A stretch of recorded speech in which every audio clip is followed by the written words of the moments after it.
네, 어제 같이 말씀 보도록 하겠습니다. 오늘 말씀은 우리 마태복음 13장 4절부터 8절까지인데요. 네, 우리 같이 읽도록 하겠습니다. 시작. 뿌릴새 덜어는 길가에 떨어짐에 새들이 와서 먹어버렸고, 덜어는 흙이 얕은 돌밭에 떨어짐에 흙이 깊지 아니하므로 곧 싹이 나오나 해가 돋은 후에 타서 뿌리가 없으므로 말랐고, 덜어는 가시떨기 위에 떨어짐에 가시가 자라서 기운을 막았고, 덜어는 좋은 땅에 떨어짐에 어떤 것은 100배, 어떤 것은 60배, 어떤 것은 30배의 결실을 하였느니라 해서요.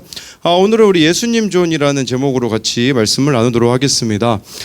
이 시간에 예배드리는 게 참 좋은 것 같아요. 왜냐하면 제 앞에서 딱 기타 치면서 찬양하는 모습을 봤는데, 찬양이 딱 그 전주가 나올 때 이제 여기 두 친구가 이제 자더라고요. 이제 딱 자다가 이렇게 고개를 숙이고 있었어요. 그러다가 딱 바로 시작하니까 눈이 떠지는 걸 보면서 우리가 좀 교회 다니면 좀 그런 게 있는 것 같아요. 저도 그런 기술이 있거든요. 이렇게 딱 대표 기도할 때 잠들었다가 아멘 소리에 깨는 기술이 있거든요. 그 기술을 터득하기까지 수십 년이 걸렸습니다. 마찬가지로 이 시간에도 예배가 좋은 이유는 여러분 막 이렇게 졸릴 수가 없잖아요. 이 시간에는 막 아침 9시 예배 드리면 뭐 졸면 이해를 하겠는데, 이 시간에는 뭐 졸 수 없어서 참 기쁘다 이런 생각을 했는데요.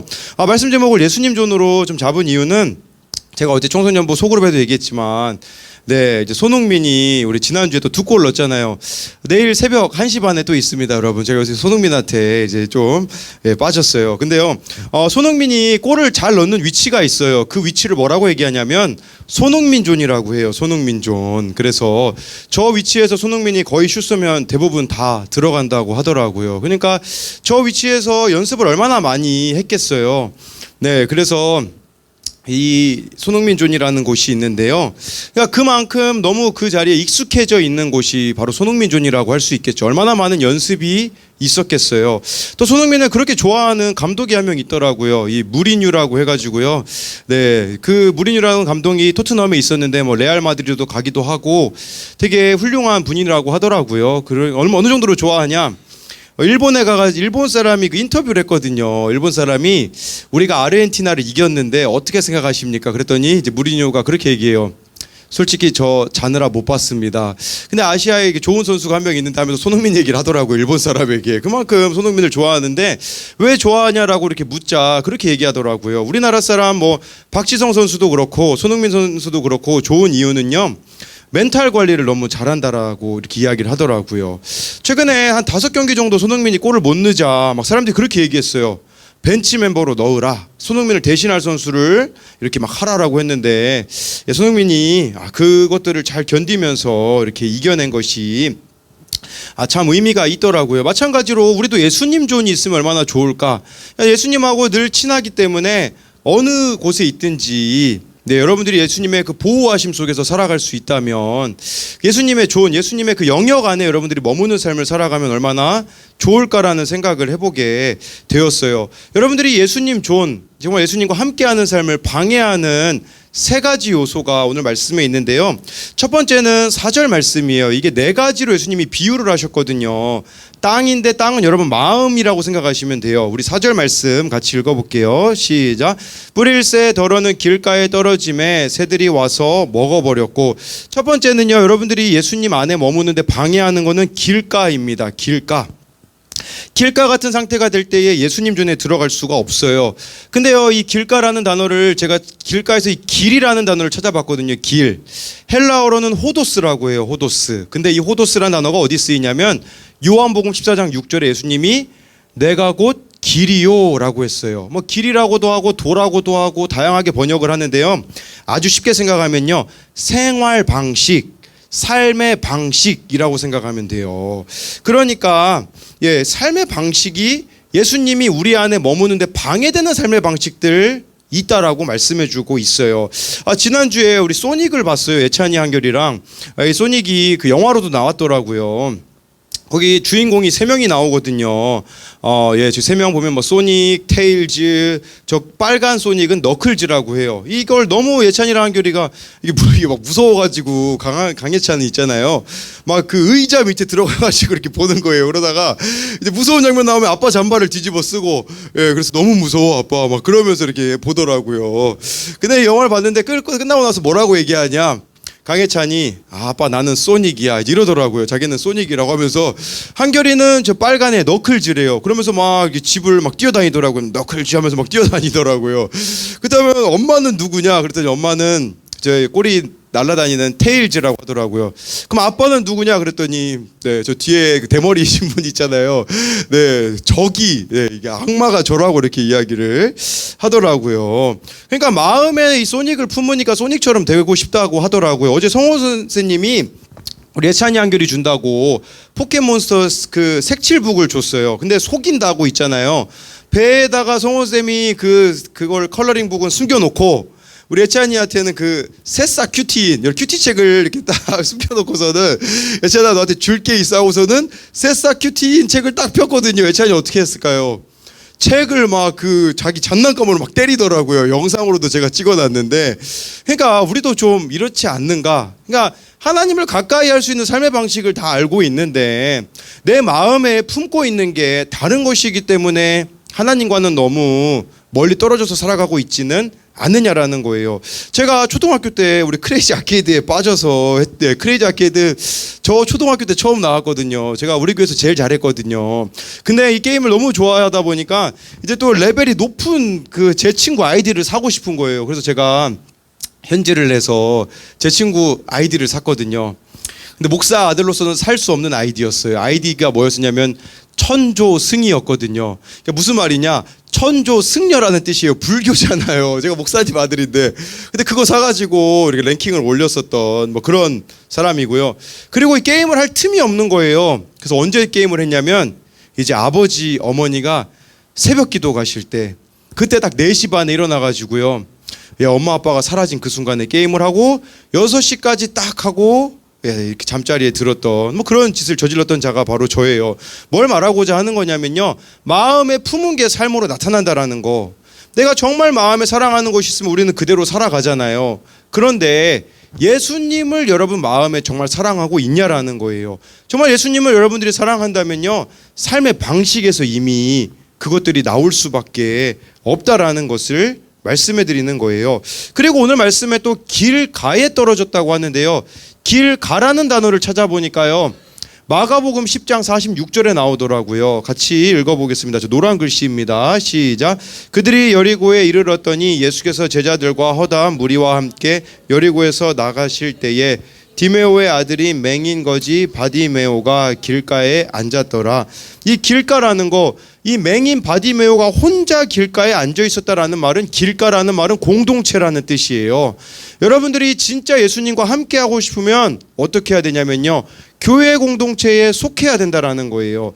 주일날 예배만 나오는 것은 사실은 반쪽일 수 있어요. 왜냐하면 그렇게 우리가 예배만 드리는 것이 중요한 게 아니라 서로 공동체 중에는 믿음이 좋은 사람이 있고 좋지 않은 사람이 있어요. 믿음이 좋은 사람은요, 좋지 않은 사람을 품어내면서 성장하게 될 것이고, 믿음이 안 좋은 사람은 믿음이 좋은 사람을 보고서는 저렇게 살아가야겠구나라는 것을 깨닫게 하시기 위하여서 교회 공동체를 허락하셨다라는 거죠. 그런 의미에서 여러분들은 토요일 날 우리 소그룹 모임에 우리 청소년분은 오는 게 좋겠죠. 가끔 그런 일이 있어요. 이 공동체에 같이 하다 보면요, 그 아이의 부모님이 모르는 비밀도 제가 아는 것들이 참 이렇게 많이 생기더라고요. 여러분, 왜 공동체에 속해야 되냐면 그래야 내 삶이 드러나기 때문이에요. 내 삶이 잘못된 방향으로 들어가는 것도 그렇게 가는 것도 드러나게 되기 때문에 고쳐줄 수가 있다라는 것이겠죠. 그래서 하나님이 우리에게 이 교회라는 공동체를 허락하셨어요. 왜 그러냐면 여기 들어와서 여러분들은 삶의 점검을 받으셔야 한다라는 것이에요. 밖에서 아무리 잘해도요, 우리 공동체 안에서는 다 티가 나기 때문에 그게 진짜 좋은 거라는 것을 알아야 한다라는 거예요. 근데 길가와 같은 자들은 이러한 것들을 거부한다라는 거예요. 삶의 방식이 세상 방식과 똑같고 그 누구의 말도 들으려고 하지 않는, 내가 내 인생의 주인이 되어서 살아가는 모습이 아닐까요? 두 번째로 예수님 전으로 들어가는데 방해되는 것은 5절 6절이거든요. 같이 읽어볼게요. 더러는 흙이 얕은 돌밭에 떨어짐에 흙이 깊지 아니하므로 곧 싹이 나오나 해가 돋은 후에 타서 뿌리가 없으므로 말랐고, 두 번째는요, 아까 첫 번째는 길가, 두 번째는 돌밭과 같은 마음이라고 할 수 있어요. 근데 여기 5절에요. 흙이 깊지 아니하였다라고 하잖아요. 이거를 헬라어로 보면 무슨 뜻이냐면요. 갈라진 틈이 있었다라는 뜻이에요. 돌밭이라는 것은 여러분 인생에 빈틈을 허락하는 거, 갈라진 틈을 가지고 살아가는 것이라고 볼 수가 있어요. 제가 그 지지난주에 좀 이상한 경험을 했어요. 그건 뭐냐면 자전거 앞바퀴가 계속 바람이 빠져 있더라고요. 그래서 자전거 타기 전에 바람을 넣고 신정호수를 이렇게 한 바퀴 돌고 왔는데 한 3시간 후에 앞바퀴가 또 바람이 이렇게 빠져 있더라고요. 그래서 자전거 집에 가가지고요. 가보니까요, 그 아저씨가 체크를 해주시더라고요. 어떻게 하냐면 우선은 바퀴를 깨끗이 닦아요. 그 다음에 거품을 이렇게 묻혀가지고 바람이 새는 데가 어디인지를 그 거품 이게 일어나는 데를 보면서 이렇게 체크를 해주시더라고요. 그래서 이게 앞바퀴에 그 구멍난 부분이 있어서 이렇게 수리를 했거든요. 마찬가지로 여러분들의 삶이 뭔가 이 갈라진 틈이 있다면, 잘못된 곳이 있다면 점검을 받아야 한다라는 거예요. 여러분 인생이 그냥 힘들지 않아요. 그냥 우울증이 오지 않아요. 그냥 중독에 빠지는 게 아니에요. 내 인생에 갈라진 틈이 있기 때문에 그 틈으로 사탄이 여러분들을 공략하고 있다라는 거예요. 그러니까 점검을 받아야 되는 거예요. 이 점검받는 곳이 어디냐? 바로 이 예배의 장소라고도 볼 수가 있어요. 내가 생각이 문제인가? 감정이 문제인가? 상처가 문제인가? 점검받아야 된다라는 거죠. 근데 여러분 이거 점검을 안 받으면 어떻게 되는 줄 아세요? 고정관념에 빠져서 살아가게 되어져요. 그러다 보니까 다른 사람에게 안 좋은 마음이 있으면 아예 그 사람은 안 좋게 여기게 되어지고, 상처도 점검을 안 받으니까요, 계속 그 상처가 골문 채로 살아갈 수밖에 없다라는 거죠. 그리고 그 갈라진 틈은 사탄이 비집고 들어갈 수 있는 영역이라는 것이죠. 그런 의미에서 오늘 이 큐티를 이렇게, 저희 청년부는 이제 매일 큐티를 하는데 두 분이 올리셨더라고요. 우리 지은 쌤의 큐티에 제가 허락 안 맡았는데, 뭐 그런 내용 없으니까 읽어도 될 것 같아요. 지은 쌤이 이렇게 얘기했어요. 오늘 아침에 큐티한 내용인데, 상처에 대해 하나님께서 얼마 전 나에게 하신 말씀이 있다. 하나님 앞에 반드시 상처는 치유받아야 되는데 그 과정이 고통스러운 실패를 통해 일어나기도 한다는 것이다. 실패라는 경험을 통해서 하나님은 우리들의 상처를 만지실 수 있다라고 했고요. 지혜쌤은요, 내 속에서 말씀으로 부셔야 되는 세상 가치관은 사랑하지 못하는 마음과 고집인 것 같다. 이게 점검받는 거예요. 말씀 앞에서 내 갈라진 틈은 이거구나 깨닫고 돌이키는 것이 바로 그것이라고 할 수가 있겠죠. 제가 오늘 원래 제가 한문하고는 좀 거리가 멀거든요. 한결이 이름 그냥 한결이 우리나라 이름으로 지었어야 되는데 제가 거기 막 그 한문 막 그 네이버 사전에 찾아가가지고 막 했다가 저희 아버지한테 엄청 혼났거든요. 그건 이름으로 쓰는 한문이 아니다. 이제 막 이랬었거든요. 그래서 한결이 또 이름 한문 제가 또 지워줘야 돼요. 이거 되게 귀찮더라고요. 근데 사자성어 중에요, 살유천석이라는 단어가 있더라고요. 아주 쉽게 얘기하면요, 바위를 물이 뚫는다라는 의미예요. 그러니까 바위가 있는데 거기에 이 물 한 방울이 계속 떨어지면 그 바위를 뚫을 수가 있다라는 뜻이거든요. 여러분 마찬가지인 것 같아요. 우리 인생의 그 갈라진 틈은요, 이 하나님의 말씀으로 뚫어낼 수가 있어요. 이 갈라진 틈을 뚫어내는 게 아니라 이 굳어져 버린 우리들의 그런 상처들, 마음들, 아픔들도 하나하나 우리가 회복될 수가 있다라는 거예요. 저에게 있어서 갈라진 틈은 뭐였었냐면 감정 기복이었어요. 저는 중학생 때 항상 아침에 기분이 안 좋았어요. 제 친구들이 아침에는 말을 안 걸어요. 점심 밥 먹고 나서부터 애들이 막 장난치더라고요. 왜 그러지? 제가 아침에 제 얼굴을 봐봤거든요. 말 걸고 싶지 않은 외모였었어요. 이 표정이 너무 찡그러져 있고, 이게 또 언제 드러났냐? 제가 이제 아내랑 신혼여행 갔을 때거든요. 신혼여행이 얼마나 즐겁고 여러분, 그렇습니까? 근데요, 아내는 막 아침에 기분이 좋아가지고 아침에 이것도 하자 저것도 하자 그랬는데 저는 말을 안 하는 거예요, 아침에. 그래서 왜 그러냐 그래가지고 나랑 신혼여행 오기 안 좋냐.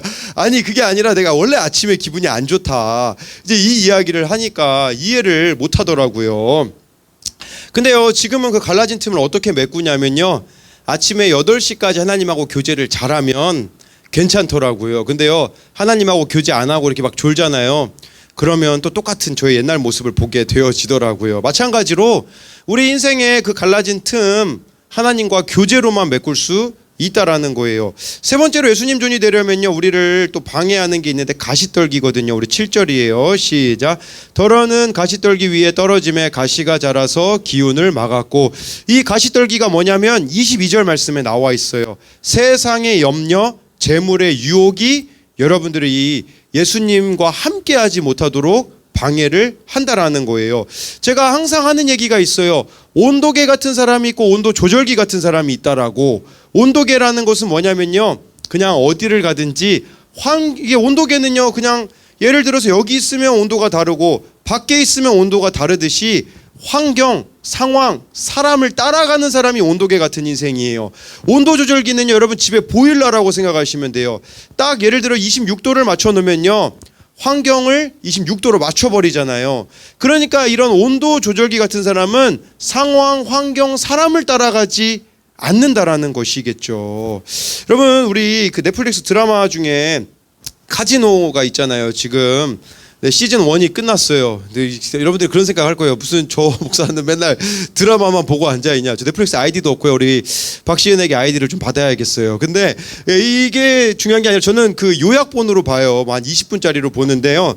이 카지노 얘기를 왜 하냐면, 이 카지노라는 드라마를요, 필리핀에서 거의 절반 이상을 필리핀에서 찍었다고 하더라고요. 필리핀 호텔에 머물면서 찍었는데요.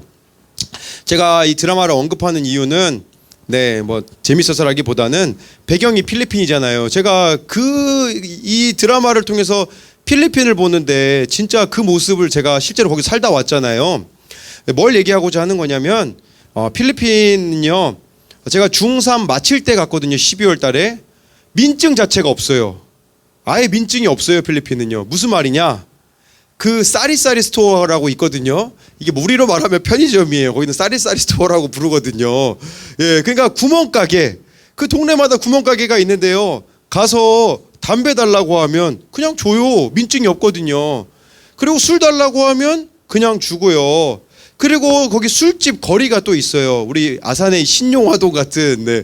근데 거기는 신용화동하고 비교할 수가 없어요. 거기 아예 도로 하나가 다 술집인데 막 창녀들이 이렇게 나와 있고 아무나 갈 수 있어요. 제 친구들 고등학생인데도 갔었거든요. 이거 돈만 있으면 갈 수 있다라는 걸 말씀드리는 거예요. 근데 제가 거기 저 또 부모님이 함께 안 갔잖아요. 저 혼자 갔거든요, 필리핀. 그러면 생각해 보세요.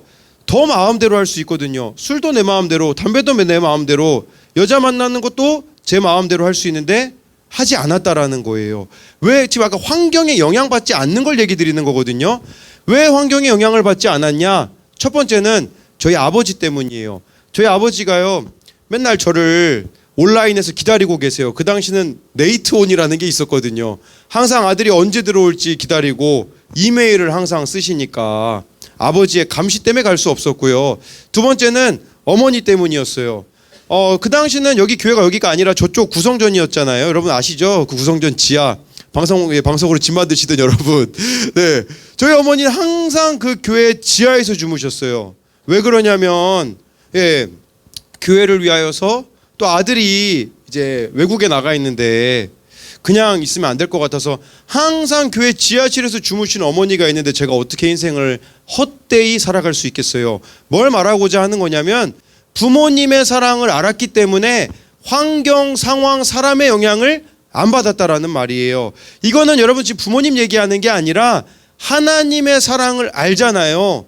그러면 환경, 상황, 사람의 영향을 받지 않을 수가 있다라는 거예요. 근데 내가 지금 상황이 흔들리고 있다, 사람 때문에 흔들린다, 환경 때문에 흔들리고 있다라면 그만큼 내가 하나님을 사랑하지 않기 때문에 아까 나와 있던 재물의 유혹, 또 염려에 빠져서 살아갈 수 있다라는 거죠. 그렇다면 이제 결론적으로 예수님의 존이 되기 위해서 우리는 어떻게 해야 되냐면요, 8절 말씀이에요. 같이 읽어볼게요. 시작. 더러는 좋은 땅에 떨어지며 어떤 것은 100배, 어떤 것은 60배, 어떤 것은 30배의 결실을 하였느니라. 여러분 인생이 예수님의 존에 머무는 인생이 되어지면요, 100배, 60배, 30배 열매를 맺는데요. 여러분 한 달 용돈 얼마예요? 30배 올려준다고 생각해 보세요. 생각만 해도 기분이 좋죠. 제가 어렸을 때 오늘 저는 이 30배, 60배, 100배 생각하니까 천도초등학교 다닐 때 오뚜기 슈퍼라는 데가 있어요. 오뚜기 슈퍼에 거기서 제가 이제 메달을 했었거든요. 이제 100원을 넣고 7배 나왔거든요. 그 7배 나온 것도 엄청 기분이 좋더라고요. 근데 이게 뭔 말일까요? 하나님이 원하시는 인생을 살아가면요, 100배, 60배, 30배 인생을 살아간다라는 것은 내가 상상할 수 없는 기쁨을 주시겠다라고 말씀해주고 있다라는 것이에요. 그러니까 차원이 다른 인생을 살아가게 해주겠다, 이런 의미인 거죠. 김양재 목사님이 쓰신 천국을 누리라는 책에 이 좋은 땅을 이렇게 표현했더라고요. 좋은 땅은요, 높은 땅이 아니래요. 높은 땅은 아름다운 나무들이 살지 모르지만 척박하고 산소가 부조가 돼요. 진짜 제일 좋은 땅은 맨 아래에 있는 땅이라고 하더라고요. 위에서부터 한번 땅이 맨 아래에 있다고 생각해 보세요. 위에는요, 빵봉지, 깡통, 유리 깨진 거, 오물 등 더러운 것들이 있고, 그 내려오다 갈 곳이 없어서 맨 밑에 부분이 좋은 땅이라고, 낮은 땅이 좋은 땅이라고 하더라고요. 유리와 깡통 같은 쓰레기는 썩을 때까지 수백 년이 걸리잖아요. 수백 년이 지나도 달라질 것 같지 않은 사람을 품고 살아가는 자들이 좋은 땅이라고 하더라고요. 그러니까 가장 좋은 땅이라는 것은 다른 것이 아니라 이런 거예요. 여러분, 너무 지금 환경이 힘듭니까? 그것 때문에 예수님께 나아오게 되어지면 그게 바로 가장 좋은 환경이 되는 것이고, 힘든 상황이에요. 그렇다면 그것 때문에 살려고 예수님께 몸부림치며 나오는 거, 힘들게 하는 사람 있나요? 다 있죠. 그 사람 때문에 내가 예수님께 나아가게 되어지면 내가 바뀌어서요, 아까 말씀해주고 있는 것처럼 100배, 60배, 32배의 열매를 맺는 자가 되어진다라는 거예요. 이 인생은 나를 넘어서는 인생을 살아갈 수 있다라고 하는 거겠죠. 제가 오늘 이 말씀을 보면서 좀 이렇게 들었던 생각이 있거든요. 이제 마지막으로 이것만 하고 마칠 텐데요. 좋은 땅에 뿌려져 100배 결실을 맺는다라는 거, 저에게는 지난주에 있었던 일이에요. 여러분 한번 생각해 보세요. 우리 한결이가 지금 5살이거든요.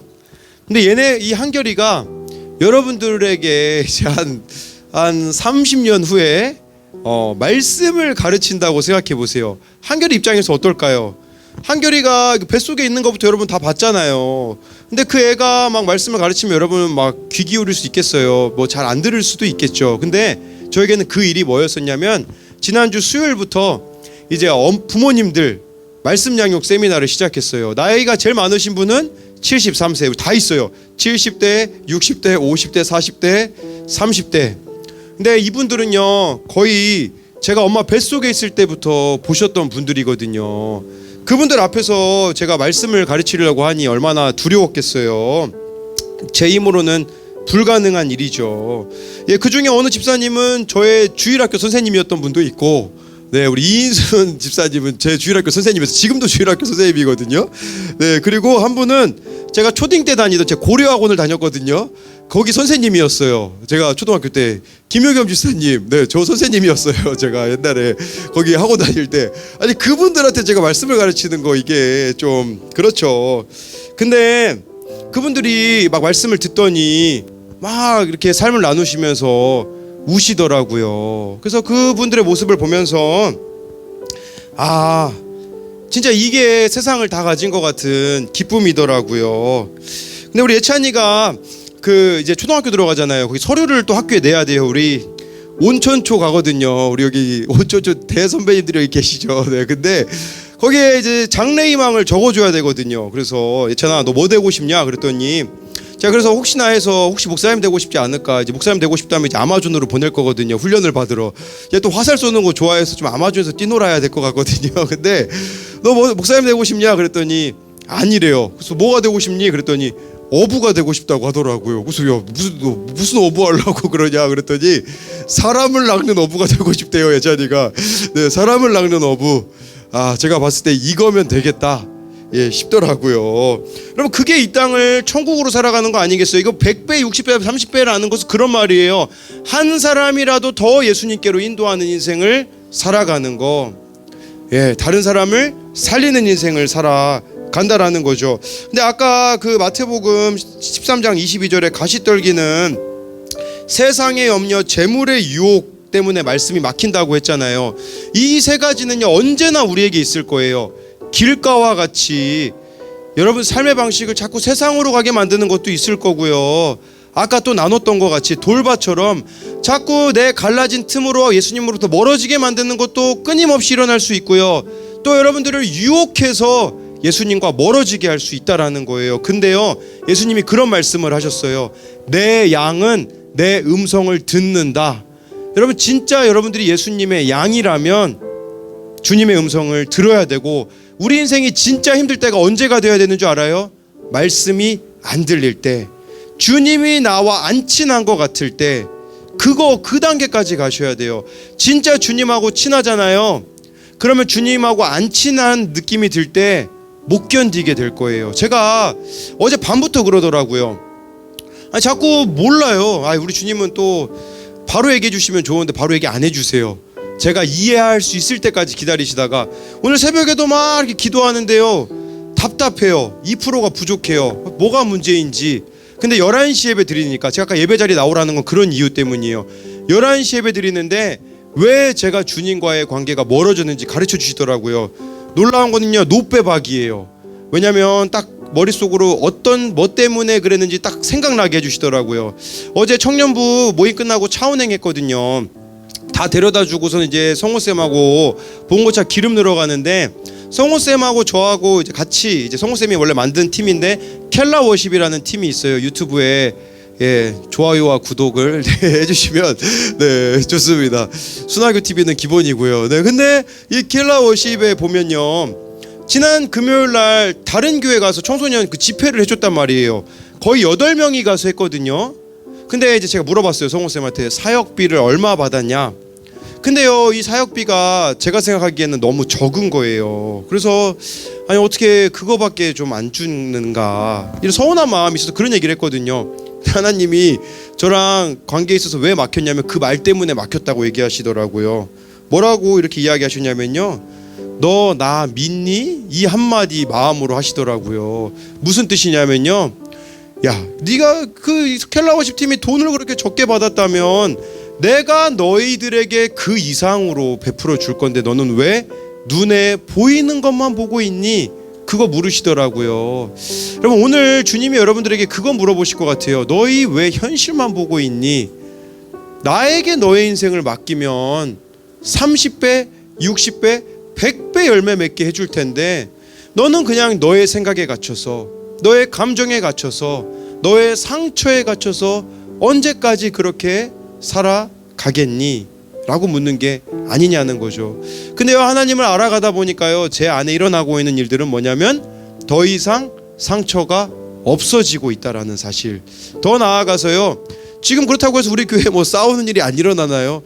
아니에요. 끊임없이 갈등들, 분쟁들이 일어나지만 제 마음에 흔들리지 않는 것이 있어요. 뭐냐면 주님과의 그 친밀함이 있기 때문에 넘어지지 않고 흔들리지 않을 수 있더라고요. 이와 마찬가지로 저와 여러분들이 정말 그런 인생 살아갔으면 좋겠어요. 예수님 안에 늘 거하는 삶, 주님과 함께하면요, 매일매일 세상을 다 얻은 것처럼 살아갈 수 있습니다. 그 기쁨을 누리는, 천국은 죽어서만 가는 곳이 아니에요. 이 땅에서도 하나님과 함께하면 어딜 가나 천국이 될 수 있다는 사실을 믿고 나아가는 저와 여러분들이 되기를 소망해요.